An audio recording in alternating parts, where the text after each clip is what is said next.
प्यारे बच्चों नमस्कार। मैं अविनाश निगम स्वागत करता हूं आप सभी का सीडब्ल्यू के डीएलएड एग्जाम के इस ऑनलाइन प्लेटफॉर्म। प्यारे विद्यार्थी, पिछली कक्षा में हमने फर्स्ट सेमेस्टर में कौन से विषय कितने अंक के पूछे जाते हैं ये बातें हमने की। आज के इस वीडियो में आज हम बात करेंगे। मैं जो एक विशेष सब्जेक्ट पढ़ाऊंगा उसका नाम है विज्ञान। और विज्ञान में कौन कौन से टॉपिक आएंगे, कौन कौन से सवाल आएंगे, किस तरीके से सवाल, कौन कौन सा टॉपिक पूछा जाएगा, इस पर हमारी आपकी चर्चा होने वाली है। तो मेरे प्यारे बच्चे, आपने थंबनेल के माध्यम से देख लिया होगा कि आज हम लोग पढ़ने वाले हैं, आज हम लोग समझने वाले हैं अपने सिलेबस पर जो हमारा डीएलएड के फर्स्ट सेमेस्टर में 25 नंबर का जो एग्जाम पूछा जाता है। राइट। जो 25 नंबर का जो मार्क्स पूछा जाता है उस पर हमारी आपकी बातचीत होने वाली। ये सब सारी बातें इसी क्लास में ही हम करेंगे। रुकिएगा, समझिएगा क्या क्या हमारा सिलेबस है। ज्यादा समय हम आपका नहीं लेने वाले हैं। तो चलिएगा, हम सीधे चलेंगे अपने सिलेबस की ओर। हमारा मकसद है, हमारा लक्ष्य है आपको टॉप कराना संपूर्ण विज्ञान सिलेबस परिचय UP DElEd first semester 2024-26। Right. आज का जो हमारा विषय है, आज का जो हमारा बिंदु है मेरे भाई, वह हमारा बिंदु क्या होने वाला है, ध्यान से सुनिएगा और ध्यान से समझने का भी प्रयास करेंगे आप सभी प्यारे विद्यार्थी। तो चलिएगा, आज हमारा पहला टॉपिक है व्यवहारिक जीवन में विज्ञान की उपयोगिता क्या है, महत्व क्या है, उद्देश्य क्या है तथा कक्षा शिक्षण की इनकी आवश्यकता क्या होती है या क्यों होती है। विज्ञान की उपयोगिता क्या होगी, विज्ञान जीवन में विज्ञान का महत्व क्या है, व्यवहारिक जीवन में विज्ञान का महत्व क्या हो सकता है, विज्ञान की प्रकृति, विज्ञान का महत्व, विज्ञान की सीमाएं, विज्ञान शिक्षण की विशेषताएं, विज्ञान शिक्षण की नीड आवश्यकताएं क्यों है, विज्ञान शिक्षण के उद्देश्य क्या है, इसके अध्ययन में विज्ञान में प्रयोगशालाओं का अध्ययन क्या है, इनका क्या महत्वपूर्ण योगदान है, विज्ञान शिक्षण के विकास के क्षेत्र में सरकार की क्या महत्वपूर्ण भूमिकाएं हैं। यानी कि इन सब बातों पर पहले टॉपिक के अंतर्गत हमें आपको चर्चा करनी है। आगे चलेंगे, हमारा दूसरा टॉपिक है सजीव वस्तुएं यानी कि लिविंग ऑर्गेनिज्म। सजीव वस्तुएं पढ़नी है तथा इनका वर्गीकरण पढ़ना है। सजीव क्या होते हैं, निर्जीव क्या होते हैं, मृतक क्या होते हैं, यानी कि हम कहें कि जिनकी डेथ हो गई वो क्या है। हम कहें सजीवों के लक्षण क्या होंगे, सजीव एवं निर्जीव में क्या डिफरेंस है, क्या अंतर है। प्राकृतिक वस्तुएं क्या होती हैं, हम कहें कि प्राकृतिक वस्तुओं का जो वर्गीकरण है वो क्या होता है। दैनिक जीवन में प्राकृतिक वस्तुओं की जो हम लोग दैनिक जीवन में जितनी भी प्राकृतिक वस्तुएं हैं उन वस्तुओं का उपयोगिता करते हैं, उपयोगिता क्या होगी। मानव निर्मित जो वस्तुएं हैं वह मानव निर्मित वस्तुएं कौन सी हैं, जैसे मॉडल या चार्ट होता है, जैसे साबुन हो, कंप्यूटर हो, प्लास्टिक हो, खाने का सोडा हो, ये सब की सब चीजें मानव के द्वारा निर्मित की गई हैं। आगे अगले पॉइंट पर अगर मैं आपको दिखाऊं प्यारे बच्चे, हमारा अन्य जो स्वनिर्मित सहायक सामग्रियां हैं वे कौन सी होती हैं, जैसे तुला हो गया, मीटर पैमाना हो जाए, हमारा सेल चालित खिलौने हो जाए, विद्युत सेल, कमानीदार तुला, भौतिक विद्युत motor, barometer, gramophone, radio, television, स्वर्ण पत्र, विद्युतोदर्शी, कैमरा, परखनली होल्डर, विभिन्न प्रकार के जितने भी स्टैंड्स हैं उन पर पेरिस्कोप, सिरिंज, वर्षमापी, प्रोजेक्टर, इलेक्ट्रोमीटर, विद्युत सेल, अमीटर, वोल्ट मीटर, धारा मापी, वोल्ट मीटर, भाप का इंजन, वायर गेज, परखनली स्टैंड, हैंड लेंस, विभिन्न प्रकार के चार्ट, मॉडल, नक्शे, ग्राफ तथा पौधों व जानवरों के स्पेसिमेन जो ग्राफ्स हैं उन पर बात करूं। पौधों व जानवरों के स्पेसिमेन पर बात करेंगे। तो 29 है जड़, तने, पत्तियों की जो आंतरिक संरचनाएं हैं इन पर चर्चा होगी। और वे इनके जो चार्ट हैं, चार्ट के माध्यम से हम इन पर चर्चा करेंगे प्यारे विद्यार्थी। जंतुओं और पौधों में समानताएं एवं अंतर पर चर्चा होगी। जंतु और पौधों में क्या समानताएं हैं, क्या क्या अंतर है, क्या डिफरेंस। जंतु एवं पौधों में समानता एवं अंतर का चार्ट द्वारा हम प्रदर्शन कैसे करते हैं, यानी कि हम भविष्य में टीचर बनने वाले हैं और टीचर बनने के बाद हमें क्या-क्या पढ़ाना है, कैसे पढ़ाना है, ये सारी बातें सीखनी पड़ेंगी हमें इसी क्लास में, इसी डीएलएड की क्लास में। जंतु और वनस्पतियों में वातावरणीय अनुकूलन क्या होता है, मरुस्थलीय पौधों की वनस्पतियों का कांटे के रूप में रूपांतरण। जितने भी मैं कहूँ कि मरुस्थल हैं, जैसे राजस्थान वगैरह आप चले जाएँ वहाँ पर पानी की कमी होती है। ये जो कांटे हैं प्यारे विद्यार्थी, यह कांटे पानी को अपने शरीर में एब्ज़ॉर्ब करके, स्टोर करके, रिज़र्व करके रखते हैं। ये है रूपांतरित हो जाते हैं। पौधे तथा जंतुओं में अनुकूलन के उदाहरण क्या हैं? पौधे तथा जंतुओं में जो अनुकूलन होता है, उनका क्या एग्ज़ाम्पल्स है, उनका क्या उदाहरण है? तथा इसके साथ हम महत्वपूर्ण बिंदुओं पर चर्चा करेंगे प्यारे भाई। आगे आ जाएँगे, हमारा तीसरा टॉपिक तो वनस्पतिगत यानी कि हम कहें बॉटनी। बॉटनी में क्या-क्या पढ़ना है? पौधे के विभिन्न भागों को पढ़ना है, जड़, तना, पत्ती, फूल, फल, ये पौधे के विभिन्न भाग होते हैं। मूल तंत्र क्या होता है ये पढ़ना है, जड़ों के प्रकार क्या होते हैं, जैसे मूसला जड़ होती है, झकड़ा जड़ें होती हैं, इन जड़ों के प्रकारों पर बात करेंगे।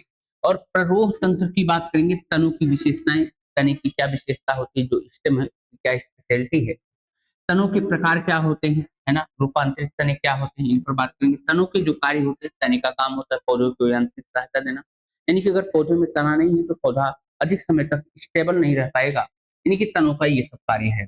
कार्य पत्तियां हैं, है ना, पत्तियों के पत्तियां पढ़ेंगे, पत्ती के कार्य पढ़ेंगे, पत्ती के कार्य, पत्ती के प्रकार, पत्ती के कार्य, प्रकाश संश्लेषण में पत्ती की भूमिका पढ़ेंगे। प्रकाश संश्लेषण के कारक क्या हैं, जैसे प्रकाश है, ताप है, ये सब प्रकाश संश्लेषण के कारक होते हैं। आगे जब हम लोग धीरे धीरे आगे चलेंगे तो वहां पर बहुत ही अच्छे से समझने का प्रयास करेंगे। पौधों एवं जंतुओं की क्या उपयोगिता है, इसके साथ साथ उनकी देखभाल, जंतुओं की उपयोगिता, उनका संरक्षण, पशुओं की उपयोगिता, गाय भैंस तमाम प्रकार के पशु हैं, इनकी क्या उपयोगिता है, इनका इनसे क्या लाभ होता है, पशुओं का संरक्षण कैसे होगा, पौधों के विभिन्न भागों का रूपांतरण एवं उपयोग, महत्वपूर्ण बिंदु। ये हैं हमारे तीसरे टॉपिक प्यारे विद्यार्थी। चौथा टॉपिक है पौधों में प्रजनन। प्रजनन बहुत जरूरी है किसी भी लिविंग ऑर्गेनिज्म के लिए, यानी कि अगर मैं प्रजनन की बात कर रहा हूँ, रिप्रोडक्शन की बात कर रहा हूँ, कोई भी जीव पृथ्वी पर अगर है, मानव है, पेड़ पौधे हैं, गाय भैंस बकरी, तमाम प्रकार के जीव हैं, अगर ये विधि नहीं होती प्रजनन की तो शायद कोई भी जीव इस पृथ्वी पर मौजूद नहीं होता। यह प्रजनन ही एक ऐसी प्रक्रिया है जो पृथ्वी पर जीवन की निरंतरता को, कॉन्टिन्यूटी को बनाए रखने में मदद करती है, सहायता करती है। इसलिए इस टॉपिक को हमारे सिलेबस में सम्मिलित किया गया। बहुत बेहतरीन टॉपिक, पढ़ेंगे मजा आएगा। जनन क्या है, इस पर चर्चा होगी। अलैंगिक जनन, विखंडन। अलैंगिक जनन क्या होता है, विखंडन जनन क्या है, ये भी एक प्रकार का जनन है। मुकुलन जनन है, खंडन जनन है, बीजाणुओं द्वारा जनन होता है। कायिक प्रवर्धन, पत्तियां, रोपण, कलम लगा के नए पौधे बना देना। दाब कलम करके ऊतक संवर्धन, ऊतकों से नए पौधे बना देना। लैंगिक जनन क्या होता है, पौधों में लैंगिक जनन, जंतुओं में लैंगिक जनन। पौधों के लैंगिक जनन में बात करेंगे सेक्सुअल रिप्रोडक्शन, जंतुओं में सेक्सुअल रिप्रोडक्शन की बात करेंगे। पुष्प के भाग पर बात करेंगे, पुष्प के कौन कौन से भाग होते हैं, एंथर, एंथर, स्टिग्मा, है ना, जैसे पुंकेसर होता है, स्त्री स्त्री केसर होते हैं, स्टाइल, स्टिग्मा, ओवरी होते हैं, है ना, फिलामेंट होते हैं, ये सब सारी बातें करेंगे। परागण, स्वपरागण, परपरागण में क्या डिफरेंस है, क्या मुख्य अंतर है। निषेचन क्या होता है, फर्टिलाइजेशन, निषेचन के बाद उसमें होने वाले प्रमुख बदलाव क्या होते हैं, जैसे कुछ सत्य फल होते हैं, कुछ असत्य फल होते हैं, इन पर बात करें।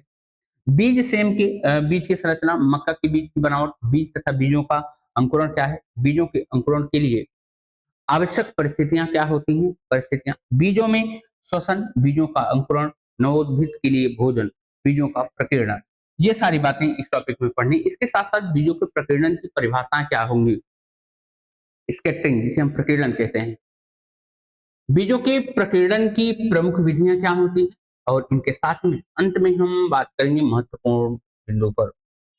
अगला है भौतिक मापन। भौतिक मापन मेजरमेंट पर बात होगी, मापन की क्या परिभाषाएं होती हैं, मापन की नीड आवश्यकता क्यों पड़ी, मापन के स्तर क्या क्या है, मापन की विधियां क्या क्या हैं। मापन की विधियों में हमें पढ़ना है एमकेएस पद्धति, मीटर किलोग्राम सेकंड में एमकेएस पद्धति को पढ़नी, सीजीएस सेंटीमीटर ग्राम पद्धति पर, एसआई पद्धति इंटरनेशनल यूनिट, इसके साथ एफपीएस पद्धति को पढ़ना है। लंबाई का मापन एवं मापन के उपकरण, लंबाई का मापन क्या है और इनके उपकरण क्या होते हैं। क्षेत्रफल और उसकी माप, आयतन और उसके माप, द्रव्यमान का मापन एवं मापन उपकरण, समय का मापन, मापन में प्रयुक्त उपकरण, समय के मापन में हम किन उपकरणों का यूज करते हैं। ताप का ताप का तापमान, ताप का तापमान, डॉप्टिक थर्मामीटर, बेलन की लंबाई तथा वृत्त का व्यास, मापन वर्नियर कैलिपर्स, पेंच मापी, screw gauge, rain gauge, meter, वर्षा मापी, मापक यंत्र, और इसके साथ महत्वपूर्ण बिंदु हम पढ़ेंगे। ये हमारा सिलेबस है। अगला है हमारा भौतिक विज्ञान से ही संबंधित है, गति एवं बल, मोशन एंड फोर्स।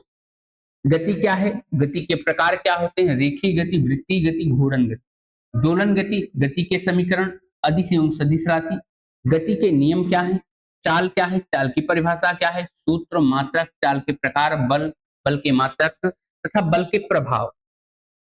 उदाहरण स्वरूप बल के प्रभाव को समझाना है।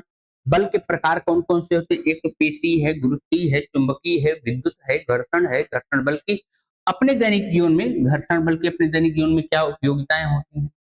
घर्षण बल के होने वाली हानियाँ क्या हैं? घर्षण बल को अधिक कर देने घर्षण बल को अधिक करने के उपाय क्या हो सकते हैं? जैसे घर्षण बल को हमें बढ़ाना हो, उनके क्या-क्या उपाय हो सकते हैं? संवेग और संरक्षण, घर्षण बल कम करने के उपाय, संवेग संरक्षण महत्वपूर्ण बिंदु, ये बातें करनी है प्यारे विद्यार्थी। आगे चलेंगे पदार्थ एवं उनकी अवस्थाएँ, सब्सटेंस एंड स्टेजेस यानी कि पदार्थ की कितनी अवस्थाएँ हैं? जैसे पदार्थ में मुख्यतः अब पदार्थ की 5 अवस्थाएँ पढ़नी रहती हैं, लेकिन अभी हमारे सिलेबस में 3 ही अवस्था दे रखी है, ठोस, द्रव एवं गैस, ठीक है? ठोस, द्रव और गैस में अंतर क्या है? इन पदार्थों के गुण क्या हैं? इसके साथ मिश्रण के प्रकार क्या होते हैं?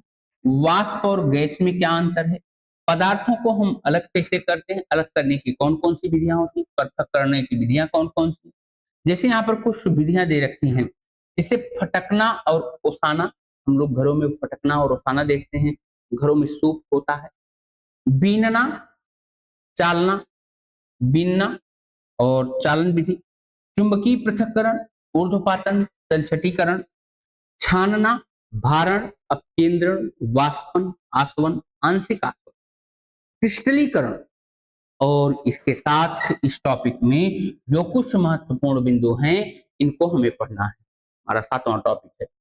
अगला है हमारा 8वां टॉपिक। 8वां टॉपिक भी गति के नियमों के विभिन्न मॉडलों पर आधारित, यानी कि दोलन गति क्या है?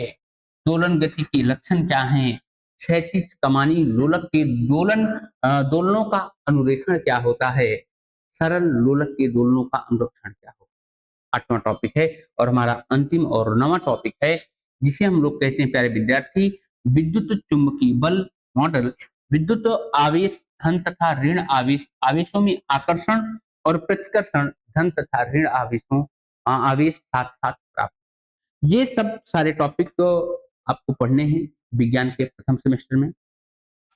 विज्ञान के प्रथम सेमेस्टर में विज्ञान में ही पढ़ाऊँगा और भी 1-2 सब्जेक्ट मैं आपको पढ़ाऊँगा। मैंने आपको एक भी बार नहीं कहा कि हमारे चैनल को सब्सक्राइब करिए, चैनल को सब्सक्राइब नहीं करिएगा। जब तक हम आपको आपके लिए आपके काम की चीज़ें नहीं देते, आप चैनल को सब्सक्राइब कदापि मत करना। अगर हाँ, आपके लिए हम आपकी जो डिमांड है उसके अनुसार मैं आपके लिए चीज़ें कर रहा हूँ, मेरे भाई, मेरी बहनें, चैनल को अवश्य सब्सक्राइब करिएगा। अगर अच्छा लग रहा है तो लोगों को शेयर भी करिएगा, अन्यथा कदापि मत शेयर करिए। अच्छा लग रहा है तो चैनल को लाइक भी करिएगा, पूरा वीडियो देखना नहीं भूलिएगा। ये हमारा सिलेबस है। एक ही कल या परसों से हमारी रेगुलर जितनी भी फर्स्ट सेमेस्टर की क्लासें हैं, वे जानी शुरू हो जाएँगी। आज लगभग आज की क्लास आज ही हमें फर्स्ट सेमेस्टर के जितने भी सिलेबस हैं, सभी शिक्षकों के द्वारा वह आपको वीडियो दे दिया जाएगा सिलेबस। उसके बाद आज या कल से ही हम लोग बेहतरीन तरीके से एक सिस्टमैटिक ढंग से आपको हम टाइम टेबल बता देंगे, कौन सी क्लास कितने बजे से होगी फर्स्ट सेमेस्टर की। तो आप सभी लोग हमारे साथ जुड़ना नहीं भूलिए। आपके प्यार और दुलार की हमें बहुत आवश्यकता है। हम एकदम नए हैं, एकदम आपके प्यार की हमें बहुत आवश्यकता है, मैं बार-बार कह रहा हूँ। तो आज के लिए बस इतना ही। मिलते हैं आपसे अगली और नेक्स्ट वीडियो में। Bye bye, take care, thank you. आप सभी लोग अपना ख्याल रखिए। सभी बच्चों को love you, thank you, bye bye.